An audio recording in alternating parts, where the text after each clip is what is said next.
Donald Trump has stepped up his attacks against the Federal Reserve Chairman, the same man he picked back in 2017. The president has been berating Jerome Powell for months, arguing that the Fed's reluctance to cut interest rates is costing the federal government hundreds of billions of dollars in interest. Well, on Wednesday, Trump suggested his list of potential replacements has been narrowed down to 3 or 4 people, and he used brutal language to describe Powell. He's an average mentally person. I'd say low in terms of what he does, low IQ for what he does. Yeah, I know within 3 or 4 people who I'm going to pick. I mean, he goes out pretty soon, fortunately, because I think he's terrible. Well, during his semi-annual monetary policy report to Congress on Tuesday, Chairman Powell warned that the national debt is unsustainable and will eventually be a problem for the country. Well, with that in mind, in the coming hours, President Trump is set to host what the White House is calling one big, beautiful event. He is trying to rally support for his sweeping domestic policy agenda. Some Senate Republicans, though, still aren't sold on its contents, with a July 4th deadline looming, as CNN's Manu Raju now reports.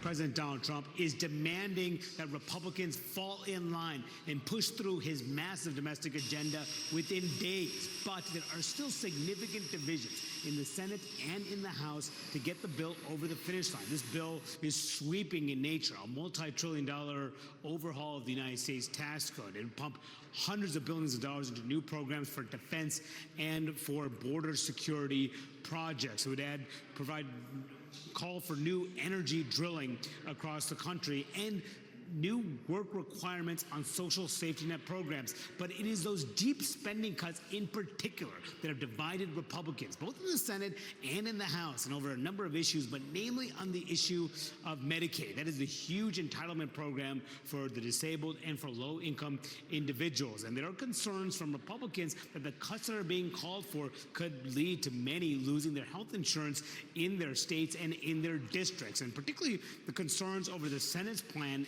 impacts on rural hospitals. That is a huge issue that is now dividing Republicans in the Senate, and is unclear how they'll ultimately resolve that, get those members in line without alienating the more conservative members who are worried about the budget deficit impacts of this bill and are actually pushing for even deeper cuts.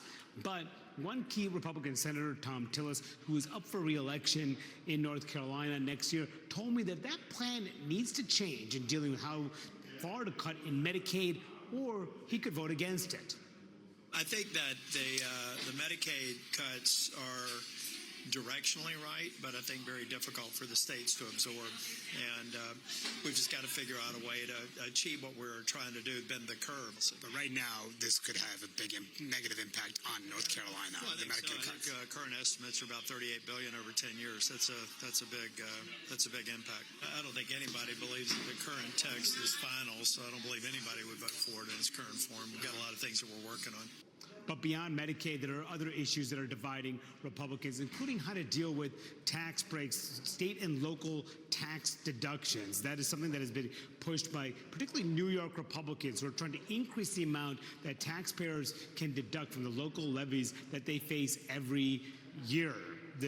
But there are many Republicans, particularly in the Senate, who say that it's too expensive and they will not go along with the deal that was cut by those New York Republicans and the Speaker of the House to get their plan across the finish line by a single vote before Memorial Day. That is one of those complicated sticking points that they still have to figure out in order to get this through both chambers and into law. But how this ultimately gets resolved is unclear. Whether they'll actually have the votes to even begin the debate, which could occur as soon as Friday, that key procedural vote, how that gets there is still an open question at this moment. But there are so many other major issues that are part of this bill, including a $5 trillion increase to the national debt limit. That is something that has deficit hawks, including Senator Rand Paul, threatening to vote against it, showing that the Republican leaders and Donald Trump have very little margin for error to get his major agenda bill across the finish line.